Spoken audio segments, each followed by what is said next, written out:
Il se réveille chaque matin le plus tard possible, à l'heure ironique où les autres arrivent sur le lieu de leur turbin. Puis il prend son café au lit et le trouve invariablement mauvais. Il n'a pas le courage de laver sa petite vaisselle qui le laisse s'accumuler dans l'évier.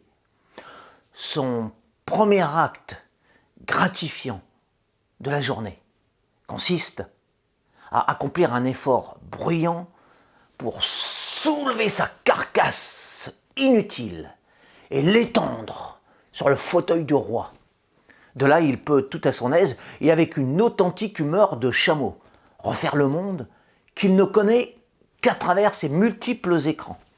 Il le retaille consciencieusement avec quelques paroles acerbes et 2 ou 3 crachats aussi fielleux que stériles, destinés aux abstraits bienfaiteurs qui cotisent pour son confort de parasite heureux et néanmoins plein d'ingratitude. Il ne comprend les dures réalités sociales que depuis la hauteur de son mol oreiller. Il est très fier de cette position privilégiée qui lui permet de réfléchir correctement, assure-t-il avec aplomb. À part cela, le pauvre souffre d'une grande infirmité. Il n'a ni ardeur ni dignité quand il se met debout.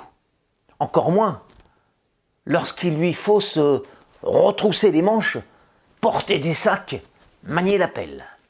Face au labeur, il refuse de produire son beurre. Son truc à lui, c'est le fric sans rien faire. Agir le moins possible pour un gain maximum. C'est une fois allongé qu'il accepte de relever la tête et d'avoir sur toute chose des idées toutes faites. Sa situation est évidemment déshonorante. Mais c'est pourtant sa place favorite. Il souhaite, en échange de son impératif repos, occuper grassement le vide et consacrer son existence d'improductif à l'immense vacuité qui s'étend devant lui. Sûr de son bon droit, il croit avoir raison sur les affaires qui ne le concernent pas. Au sommet de l'inertie, il réclame fermement son pain illicite. Il estime que les fruits de la sueur d'autrui doivent lui revenir prioritairement en vertu du fait que le travail, c'est trop pénible à envisager. Cependant, sa vie de rentier infertile comporte un léger désagrément. Il s'ennuie souvent.